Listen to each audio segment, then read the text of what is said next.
So in order to please Colin, I should begin with the necessary apologies for my English accent. That is to say, a French one. And according to the composition of the audiences, I used to compare it with Maurice Chevalier for the elder, to Gérard Depardieu for the younger, and to Antoine de Caunes for the British audiences. And sometimes with Princess Catherine in Henry IV, when she said, le français que vous parlez, il est meilleur que l'anglais lequel je parle. I would like to thank very warmly Lauren Clay and Catherine Crawford, the program committee, the local arrangement committee for having organized such a friendly event. I am deeply moved to see in this hall so many students, colleagues, and friends I have met and I am still meeting on each side of the Atlantic. I cannot name them. It would be to read quite half of the participant index in the program. But I can recall some of the places already mentioned by Lauren where I met them during courses or seminars. Princeton, Berkeley, Yale, Cornell, Johns Hopkins, Chicago, and Philadelphia, where I spent all my spring term. It's not always spring, but it's a spring term since 2001. I also met many of you during the several annual conferences, during several annual conferences of the Society for French Historical Studies in Rochester a long time ago, in Washington for the bicentennial of '89, at Columbus, Phoenix, St. Louis.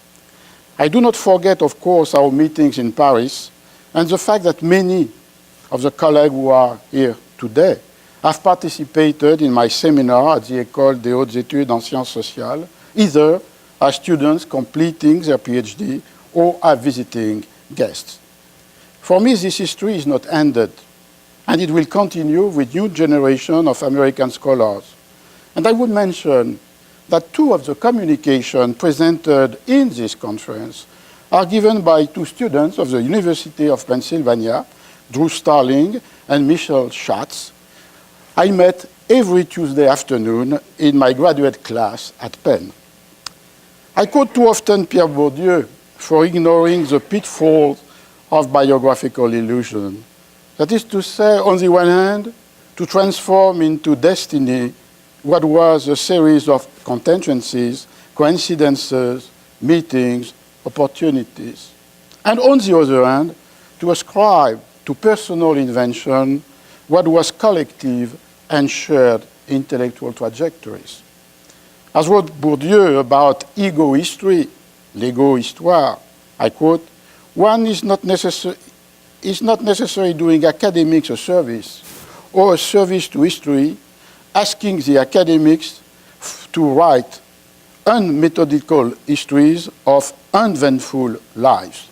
Des histoires to écrire sans méthode, des vies sans histoire.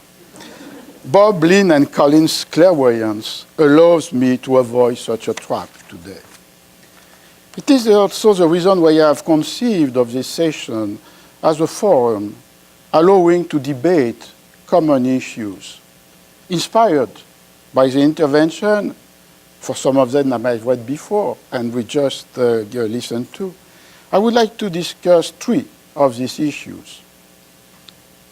In the beginning were the numbers. Bob's remembered us the French golden age of quantitative history and statistical approach. I shared until what he called the big change of 1982. He brought me back to his devastating criticism of the incoherent or insignificant statistical data gathered in Livres et Sociétés dans la France du XVIIIe siècle, a review he wrote and published in Daedalus in 1971.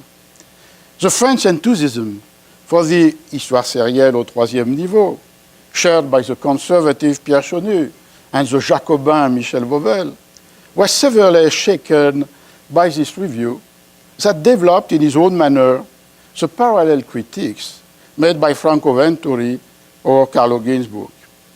It took us a certain time for accepting them, as said Bob, But we did it, and perhaps sooner than it was sometimes affirmed. With other French historians, I was convinced that if series and percentages can indicate fundamental mutation or social inequalities, we needed to shift from distributions to appropriation, from norms to practices, from circulation to interpretation. The history of books and reading was a privileged field, but not the only one, for such fundamental mutation. But we can perhaps consider today that this controversy had something of a faux débat, whereas French cultural historians have largely abandoned quantitative approach, statistics remained robust, essential in many works devoted to book history. For example, Bob's magnificent volumes on the circulation of forbidden bestsellers and clandestine literature in late 18th century France. Lynn's acute discussion of the concept of representation recalls us another historiographical conjecture, the moment in which this notion, representation, became quite a synecdoche for the whole cultural history, are the windmills for Don Quixote. My definition and uses of representation she described so accurately were grounded in 2 books and 1 journal. Pierre Bourdieu's La Distinction, 1979, Louis Marin's Le Portrait du Roi, 1981, and founded in 1983 at Berkeley, Representations. The collective book, edited by Lynn in 1989, under the title The New Cultural History, was the epitome of this representational term. I already wrote too much about the notion of representation, and I do not want to add another piece to this overabundant corpus so clearly summarized by her. I shall limit myself to 3 comments. First, against the criticism of the notion held as separating the historian from the truth of what happened, or from the reality of the practices, developed by historians like Ricardo Garcia Carcel or Angelo Torre, I would like to recall that for me the main challenge was to articulate the practices of representation with the representations of practices. It is a title à la Louis Marin I gave to my reply to Angelo Torre in an essay published in Quaderni Storici in 1996. Against the bien maigre idée du réel, as denounced by Foucault, we must think that the representations are not simply accurate or misleading images of a reality exterior to them. They possess an energy, a reality of their own that persuades or desires to persuade that the world, the past, or the society are indeed what they say or show they are. Against the illusion of the possibility of an immediate access to the past, we must decipher the logics governing the multiple discourses that describe, depict, regulate, prescribe, proscribe, prohibit the practices that are their object and that are organized according a non-discursive logic. It is why cultural history is always situated, Pache Colin, on the edge of the cliff, and why the desire to write a history of the practices is perhaps a challenging oxymoron. It is also the way I understood the tension between discourse and practice. Even if, unfortunately, I gave this impression particularly to Jonathan DeWalt, my aim was not to identify discourse with power and practices with resistance. As underlined by Foucault, non-discursive practices can be disciplinary and punitive, whereas some discourse can be liberating. And as stressed by Bourdieu, the practical sense is not a distinctive social attribute, but a specific logic that governs for everyone the relationship between habitus and situations. Remains Lynn's accurate diagnosis, I quote her, "I do not believe that Chartier has resolved the issue of how culture and society relate." Indeed, such resolution was a little too much for my own expertise. Perhaps for approaching it, it would be useful to consider two definitions of culture. The first one holds culture as a particular domain, field of productions and practices within the social world. Four characteristics singularize it, this cultural field. Its specific values are the economic ones turned upside down. It is defined by permanent struggles about its delineation and boundaries. It is polarized between aesthetic disinterestedness and the logic of the market, or put otherwise, between l'art pour l'art and littérature industrielle. And finally, in the cultural fields, the successive pasts are contemporary of the present. The second definition takes culture as, and I quote Goetz, a system of inherited conceptions expressed in symbolic forms by means of which men communicate, perpetuate, and develop their knowledge about and attitudes towards life. Must we choose between Bourdieu and Goetz, between sociology of fields and interpretive anthropology? Perhaps not. If we want to articulate particular aesthetic or intellectual productions and experiences with the languages, the ritual, the everyday life conducts, thanks to which a society, a social milieu, an individual lives and reflects his or her relationship to the world, to the sacred, to the other, and to itself, himself or herself. Both Lynn and Bob established the list of my main inspirations: Foucault, Bourdieu, Elias de Certeau, and a few others. As we know the profound differences, oppositions between them, it looks as if I was one of the last disciples of Victor Cousin's eclecticism. Perhaps. But what was important for me was to avoid a singular and orthodox intellectual affiliation, whatever it may be, and the possibility to work using in my own researches some concepts or category rigorously framed by one or another of these classics. For example, the concepts of struggle of classification and symbolic domination coined by Bourdieu, or the author function as defined by Foucault, or the relation suggested by Elias between civilized psychic economic and classic aesthetics. Beyond this appropriation, that are, I hope, faithful and relatively inventive, it is true that I have often published readings, analyses, comments of major works belonging to different disciplines and different languages in the form of prologue, postface, reviews, and reviews not only in scholarly journal, but also in Libération and then Le Monde. I think it is a condition for opening history to dialogues with its neighbors and for acknowledging our intellectual depths. Sans frontières. Colin's words introduced me to my last remarks.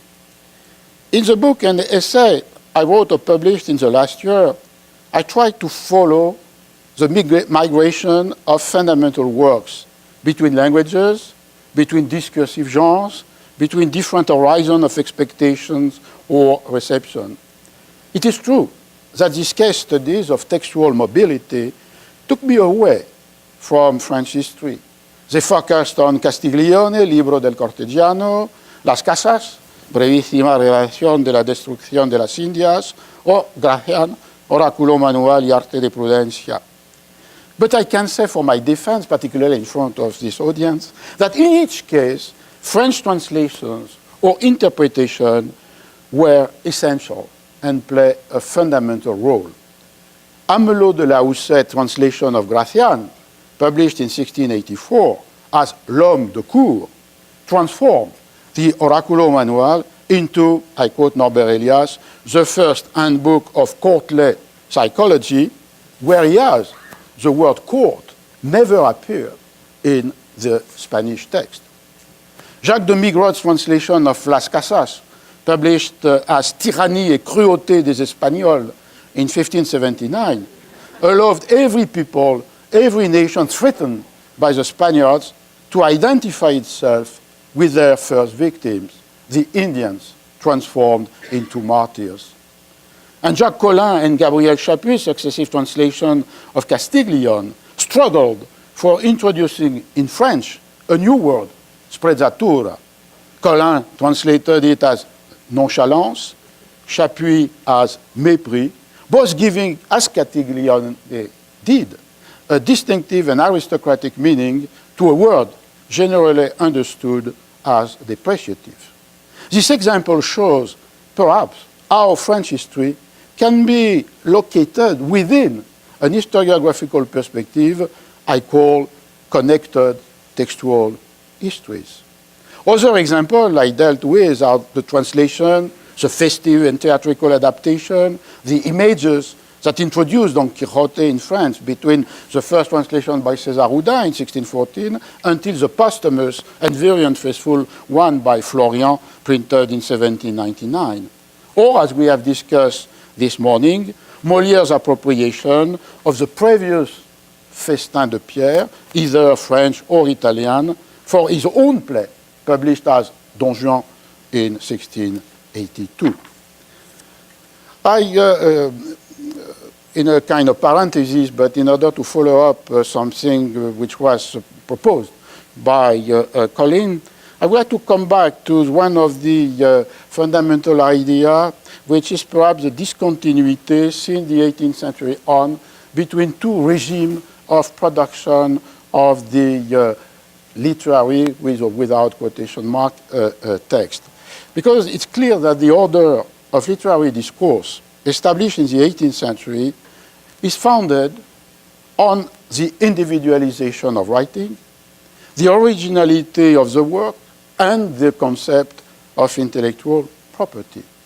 These three notions achieved their association at the end of the century by the time of what Bénichou called le sacre de l'écrivain, the time of the fetishistic exaltation of the autograph manuscript, and the time of the obsession for the author's hand that became the guarantee of the work's authenticity.